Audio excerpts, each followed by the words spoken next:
Di sebuah desa terpencil yang jauh dari hiruk-pikuk kota besar, hiduplah seorang kakek tua bernama Pak Samin. Desa itu bernama Desa Rawa Hijau, terletak di dataran rendah yang dikelilingi hutan dan sawah. Pak Samin tinggal sendirian di rumah kecil yang terbuat dari kayu tua, dengan atap genting yang sebagian sudah mulai berlumut. Rumah itu terlihat sederhana, tetapi memiliki kebun kecil di sekitarnya yang selalu ia rawat dengan penuh kasih. Sejak istrinya meninggal 10 tahun lalu, Pak Samin menjalani hari-harinya dalam kesunyian. Ia bukan hanya kehilangan pasangan hidup, tetapi juga seorang teman bicara, dan itu membuatnya lebih banyak berbicara dengan alam. Setiap pagi, Pak Samin terlihat menyusuri jalan kecil menuju pasar dengan langkah perlahan. Ia membawa keranjang rotan tua di tangannya, tempat ia biasanya menyimpan hasil panen atau barang yang ia beli. Tidak banyak yang memperhatikan keberadaannya, kecuali anak-anak yang kadang memanggilnya dengan panggilan akrab, Kakek Samin. Namun meskipun masyarakat desa mengenalnya, mereka tidak pernah benar-benar tahu apa yang dipikirkan oleh lelaki tua itu. Pak Samin selalu tampil misterius, seolah menyimpan rahasia besar yang tak ingin ia bagi kepada siapapun. Kehidupan sehari-hari Pak Samin, yang tenang berubah menjadi pusat perhatian ketika suatu pagi ia terlihat membawa sesuatu yang tidak biasa. Tumpukan telur dalam jumlah besar. Ia memesan telur-telur itu dari pedagang di pasar. Bahkan beberapa warga desa mendengar ia memesan hingga ratusan butir. Peristiwa ini tentu saja menimbulkan banyak tanda tanya. Untuk apa kakek tua itu membeli begitu banyak telur? Bukankah dia tinggal sendiri? Mana mungkin dia bisa menghabiskannya? Bisik seorang pedagang kepada rekannya. Kabar tentang Pak Samin menyebar dengan cepat di desa kecil itu. Beberapa warga mulai menduga-duga. Mungkin dia sedang memulai bisnis baru, ujar seorang ibu di warung kopi desa.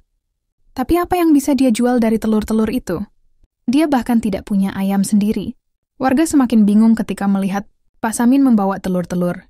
Itu ke ladangnya yang luas, bukannya ke dapur rumahnya. Hal ini menjadi bahan pembicaraan di mana-mana.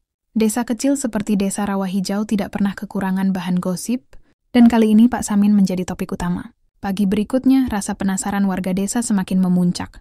Beberapa di antaranya sengaja berjalan melewati ladang Pak Samin untuk melihat apa yang ia lakukan dengan telur-telur itu. Dari kejauhan, mereka melihat kakek tua itu sedang menggali lubang kecil di tanah dengan cangkulnya. Setiap lubang yang selesai digali, ia masukkan satu butir telur ke dalamnya, lalu menutupnya kembali dengan tanah. Apa yang mereka saksikan membuat mereka keheranan. Apa yang dia lakukan? Menanam telur, bisik seorang pemuda kepada temannya.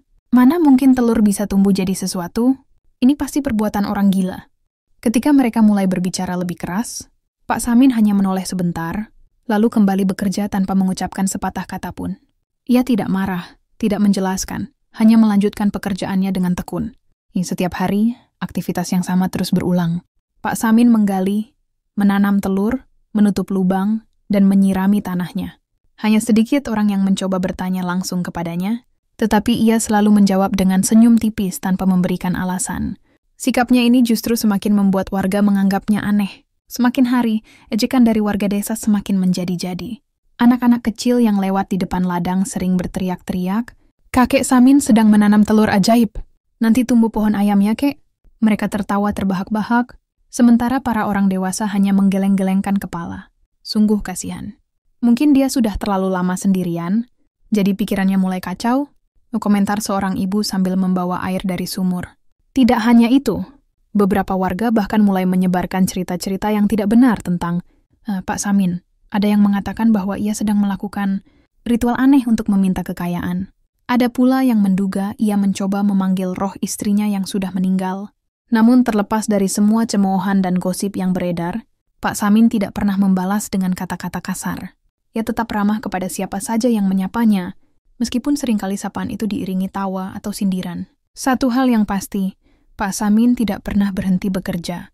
Ladangnya yang dulu terlihat kering dan penuh ilalang kini mulai terlihat lebih tertata, meskipun belum ada perubahan yang berarti. Pak Samin memiliki alasan yang sangat kuat untuk tindakannya, meskipun ia memilih untuk merahasiakannya. Dalam kesendiriannya, ia sering membaca buku-buku pertanian tua yang diwariskan oleh almarhum istrinya. Salah satu buku itu berisi pengetahuan tentang manfaat bahan organik dalam menyuburkan tanah, termasuk penggunaan telur sebagai pupuk alami. Telur, dengan kandungan kalsium pada cangkangnya serta protein dan nutrisi lainnya, dapat memperbaiki struktur tanah yang tandus. Pak Samin tahu tanah di ladangnya sudah kehilangan kesuburannya akibat bertahun-tahun dibiarkan tanpa perawatan. Ia percaya bahwa dengan menanam telur-telur itu, tanahnya akan menjadi subur kembali, dan suatu hari ia akan bisa menanam berbagai macam tanaman yang bermanfaat. Namun ia juga tahu bahwa tidak semua orang akan memahami caranya. Baginya, ejekan dan cemoohan bukanlah hal yang penting. Ia lebih memilih untuk fokus pada tujuannya. Biarkan waktu yang akan menjelaskan segalanya, gemam Pak Samin. Suatu hari sambil menatap ladangnya yang mulai dipenuhi lubang-lubang kecil berisi telur. Dalam hatinya, ia yakin bahwa kerja kerasnya akan membuahkan hasil, meskipun sekarang ia hanya dianggap sebagai orang aneh oleh masyarakat sekitarnya.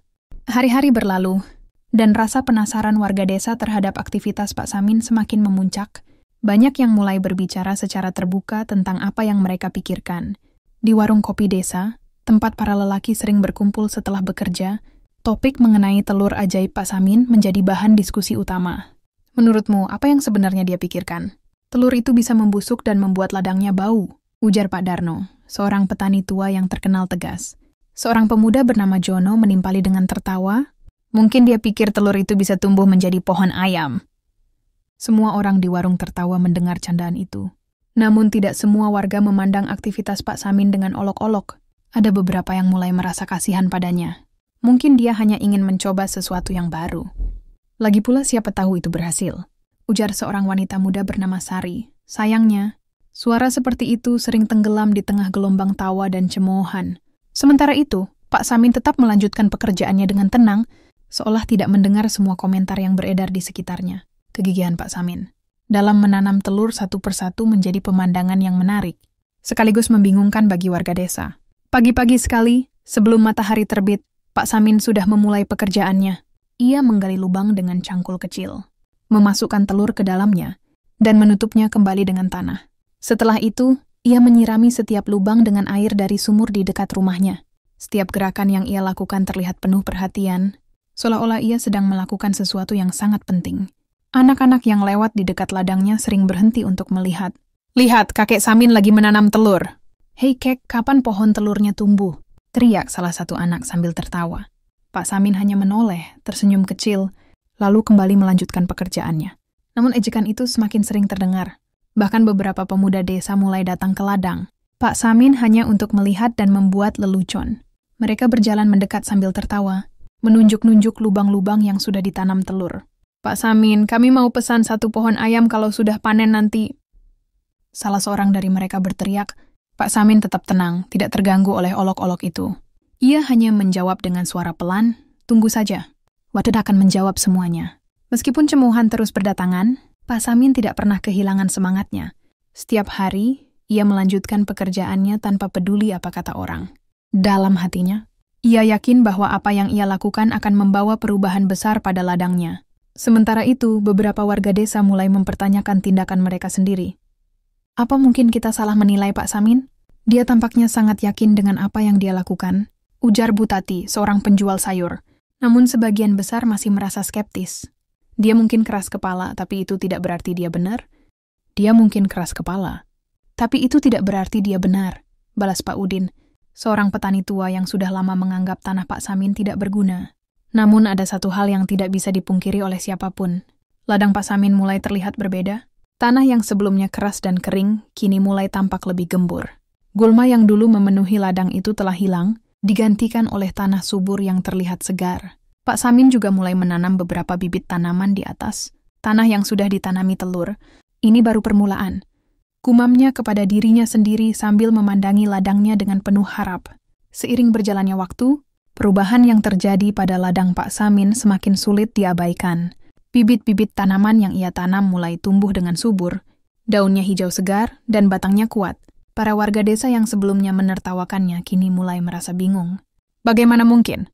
Tanah itu dulu tandus, tapi sekarang bisa menumbuhkan tanaman seperti ini, ujar Pak Darno yang sering mengamati ladang Pak Samin dari jauh. Beberapa warga bahkan mulai mendekati ladang itu untuk melihat lebih dekat. Mereka melihat bagaimana tanaman-tanaman di ladang Pak Samin tumbuh lebih besar dan lebih sehat dibandingkan tanaman di ladang mereka sendiri. Namun, alih-alih mengakui keberhasilan Pak Samin, beberapa masih merasa sulit menerima kenyataan. Mungkin itu hanya kebetulan, kata seorang pemuda. Atau mungkin dia menggunakan pupuk kimia. Namun tidak ada bukti yang menunjukkan bahwa Pak Samin menggunakan bahan kimia apapun. Ia tetap menggunakan metode tradisional yang selama ini dianggap aneh oleh warga desa. Pada titik ini, beberapa warga desa mulai berubah sikap terhadap Pak Samin. Mereka yang sebelumnya mengejeknya kini mulai mendekati dan bertanya-tanya tentang metodenya. Pak Samin, bagaimana caranya Anda bisa membuat tanah Anda sebaik ini? Tanya Pak Udin suatu hari. Dengan senyum ramah, Pak Samin menjelaskan bahwa telur-telur yang ia tanam telah membusuk dan menjadi pupuk alami. Telur itu mengandung banyak nutrisi yang sangat dibutuhkan oleh tanah, katanya. Cangkangnya memberikan kalsium, dan isinya memberikan protein serta nutrisi lain yang membantu menyuburkan tanah. Mendengar penjelasan itu, Pak Udin hanya mengangguk, tetapi dalam hatinya ia merasa malu karena pernah mengejek Pak Samin. Berita tentang keberhasilan ladang Pak Samin mulai menyebar ke desa-desa tetangga. Orang-orang datang untuk melihat sendiri keajaiban ladang itu. Ladang yang dulu dianggap sebagai tempat percobaan gila kini berubah, menjadi simbol harapan dan kebijaksanaan. Pak Samin, yang dulunya dianggap sebagai orang tua aneh, kini dipandang sebagai seorang pionir yang memiliki visi jauh melampaui zamannya. Namun meskipun mendapat banyak pujian, Pak Samin tetap rendah hati. Saya hanya ingin tanah ini hidup kembali, katanya dengan sederhana. Dan saya yakin, siapapun bisa melakukannya jika mereka mau mencoba. Sebulan berlalu sejak Pak Samin memulai eksperimennya menanam telur di ladang yang dahulu tandus. Warga desa yang awalnya mengolok-olok mulai memperhatikan perubahan kecil yang terjadi. Dari kejauhan, mereka melihat tanah di ladang Pak Samin terlihat lebih gelap, lembab dan subur. Rumput liar yang biasanya tumbuh sembarangan di tanah itu sudah tidak terlihat lagi. Sebagai gantinya, bibit-bibit tanaman kecil mulai tumbuh dengan subur, menyembul dari tanah seolah menyapa cahaya matahari. Anak-anak yang sering bermain di sekitar ladang Pak Samin juga mulai menyadari perbedaannya. Mereka biasanya menjemuh, tetapi kini hanya bisa berbisik dengan penuh rasa penasaran. Kok bisa ya, ladangnya sekarang jadi bagus? Tanya seorang anak kecil kepada temannya. Sementara itu, para petani yang sering melewati ladang itu, untuk menuju sawah mereka, mulai memperlambat langkah mereka, mencoba memahami apa yang telah dilakukan oleh kakek tua itu. Namun, rasa penasaran mereka masih dibalut oleh skeptisisme. Mungkin ini hanya efek sementara, pikir Pak Darno, seorang petani yang merasa dirinya lebih berpengalaman.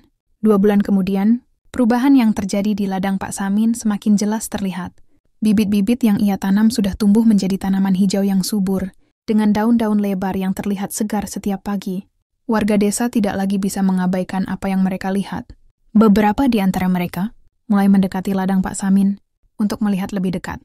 Seorang ibu muda bernama Lina, yang selama ini diam-diam mengagumi kegigihan Pak Samin, memberanikan diri untuk bertanya, Pak Samin, bagaimana bisa tanaman di sini tumbuh lebih baik daripada di ladang kami? Tanyanya sambil memandangi deretan tanaman yang tertata rapi. Pak Samin, yang sedang memeriksa tanaman-tanamannya, hanya tersenyum kecil. Tanah ini diberi makanan yang cukup, jawabnya singkat. Lina masih merasa bingung, tetapi ia tidak ingin memaksa Pak Samin untuk menjelaskan lebih lanjut. Percakapan ini membuat warga desa semakin penasaran. Setiap kali mereka melewati ladang itu, mereka berhenti sejenak, mencoba mencari tahu rahasia di balik kesuburan ladang yang dahulu mereka anggap tak berguna. Sementara itu, ejekan terhadap Pak Samin perlahan mulai mereda. Bahkan orang-orang yang dulu mencemohnya kini merasa malu atas sikap mereka. Siapa sangka, tanah yang dulu kita anggap tandus ternyata bisa seperti ini. Kata Pak Udin, salah satu petani yang sebelumnya paling keras mengejek Pak Samin. Ia berbicara kepada teman-temannya di warung kopi desa, di mana diskusi tentang ladang Pak Samin kini berubah nada. Mereka tidak lagi menertawakan kakek tua itu, tetapi mulai memuji ketekunannya. Namun, meski begitu, masih ada segelintir orang yang merasa iri dan berusaha meremehkan hasil kerja Pak Samin. Mungkin dia menggunakan pupuk mahal, ujar salah satu pemuda dengan nada sinis. Komentar itu tidak ditanggapi serius oleh warga lainnya, yang mulai sadar bahwa Pak Samin tidak pernah membeli pupuk kimia atau barang-barang mahal lainnya. Semua yang ia lakukan berasal dari bahan-bahan alami yang mudah ditemukan. Ladang itu kini menjadi bukti nyata bahwa kerja keras, keyakinan, dan kesabaran dapat mengubah sesuatu yang awalnya dianggap mustahil. 3 bulan sejak ia memulai usahanya, ladang Pak Samin benar-benar telah berubah, menjadi oasis hijau di tengah desa yang sebelumnya gersang. Tanaman sayur mayur seperti kangkung, bayam, dan sawi tumbuh dengan lebat, sementara tanaman buah seperti cabai dan tomat mulai menunjukkan hasil yang menggembirakan. Warga desa yang dulu menghindari ladang itu, kini sering datang untuk membeli hasil panen langsung dari Pak Samin. Anak-anak yang sebelumnya mengejeknya, sekarang berlari-lari di sekitar ladang sambil membantu. Pak Samin memetik sayuran. "Kek, panennya banyak sekali ya," seru seorang anak kecil dengan wajah ceria. Pak Samin hanya tertawa kecil, merasa bahagia, karena akhirnya ia bisa berbagi hasil kerjanya dengan orang lain. Namun, di balik semua itu, Pak Samin tetap mempertahankan sifat rendah hatinya. Ia tidak pernah membanggakan apa yang telah ia capai, meskipun banyak orang yang mulai memujinya. Ladang ini hanya menjadi subur karena kerjasama antara tanah, air, dan kesabaran, katanya kepada seorang petani muda yang datang bertanya. Kata-kata itu sederhana tetapi penuh makna. Keberhasilan ladang Pak Samin tidak hanya menginspirasi warga desa, tetapi juga mengubah cara pandang mereka terhadap pertanian. Banyak dari mereka yang mulai bertanya kepada Pak Samin tentang caranya merawat tanah. "Apa rahasianya, Kek? Kenapa tanaman di sini bisa tumbuh lebih cepat dan lebih subur?" tanya Pak Darno, yang kini lebih menghormati Pak Samin. Dengan sabar, Pak Samin menjelaskan bahwa telur-telur yang ia tanam adalah sumber nutrisi alami bagi tanah. Ia menjelaskan bagaimana cangkang telur memberikan kalsium untuk memperkuat struktur tanah, sementara isinya menjadi sumber protein, dan nitrogen yang membantu pertumbuhan tanaman. Ini bukan tentang sihir atau keajaiban, jelas Pak Samin. Ini tentang memahami apa yang dibutuhkan oleh tanah dan memberinya dengan cara yang alami. Penjelasan itu membuka wawasan baru bagi para petani desa yang selama ini bergantung pada pupuk kimia yang mahal. Kini, mereka mulai mencoba metode yang diajarkan oleh Pak Samin di ladang mereka sendiri. Tidak butuh waktu lama, hasilnya mulai terlihat. Tanah di desa yang dulunya kering dan kurang produktif, perlahan-lahan mulai berubah menjadi lahan subur. Pak Samin, yang dulunya dianggap gila, kini dihormati sebagai seorang pionir yang telah membawa perubahan besar bagi desanya. Kabar tentang keberhasilan ladang Pak Samin mulai menyebar ke seluruh desa, bahkan sampai ke desa-desa tetangga. Ladangnya, yang sebelumnya dianggap gersang dan tidak berguna, kini menjadi kebanggaan desa Rawa Hijau. Setiap pagi, terlihat orang-orang dari desa tetangga datang untuk melihat ladang itu. Mereka berjalan menyusuri jalan setapak sambil membawa keranjang kosong, berharap bisa membeli hasil panen dari Pak Samin. Tidak hanya warga desa, tetapi juga para pedagang sayur dari pasar kota, mulai tertarik dengan kualitas hasil panen yang luar biasa dari ladang itu. Mereka berbicara tentang tomat yang lebih besar, bayam yang lebih hijau, dan cabai yang lebih pedas dibandingkan dengan hasil dari ladang lainnya. Pak Samin, meskipun sibuk melayani permintaan para pembeli, tetap bersikap rendah hati. Ia bahkan sering memberikan hasil panennya secara cuma-cuma kepada tetangganya yang membutuhkan. Ini rezeki dari tanah. Kalau tanah sudah subur, kita semua bisa menikmati hasilnya, katanya kepada seorang ibu yang datang membeli beberapa ikat bayam. Sikapnya ini membuat banyak orang semakin menghormatinya. Pak Samin tidak hanya berhasil mengubah ladangnya, tetapi juga mulai mengubah cara pandang masyarakat desa terhadap pertanian. Mereka yang sebelumnya hanya mengandalkan pupuk kimia mahal, mulai tertarik untuk mencoba metode alami yang diajarkan oleh Pak Samin. Dalam sebuah pertemuan kecil di balai desa, beberapa petani berkumpul untuk mendiskusikan apa yang telah mereka pelajari dari kakek tua itu. "Saya sudah mencoba menanam beberapa telur di ladang saya, seperti yang Pak Samin lakukan. Hasilnya tanah saya mulai terasa lebih gembur," kata Pak Udin, seorang petani tua. Yang lainnya mengangguk setuju. Namun, ada pula yang merasa ragu-ragu untuk mencoba. Bagaimana kalau ini hanya kebetulan? Bagaimana kalau metode itu tidak berhasil di ladang kita? Tanya seorang pemuda.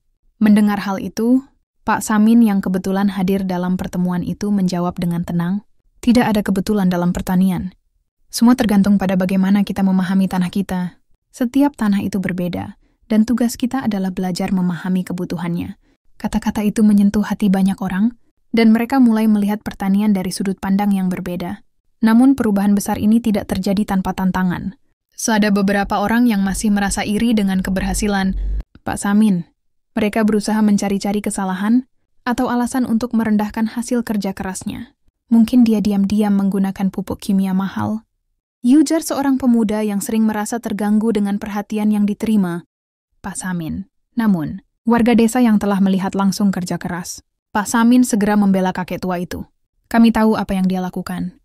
Dia tidak pernah membeli pupuk kimia. Semua ini hasil dari ketekunannya menggunakan bahan-bahan alami," balas Pak Darno dengan tegas. Meskipun demikian, Pak Samin tidak pernah mempermasalahkan komentar-komentar negatif itu.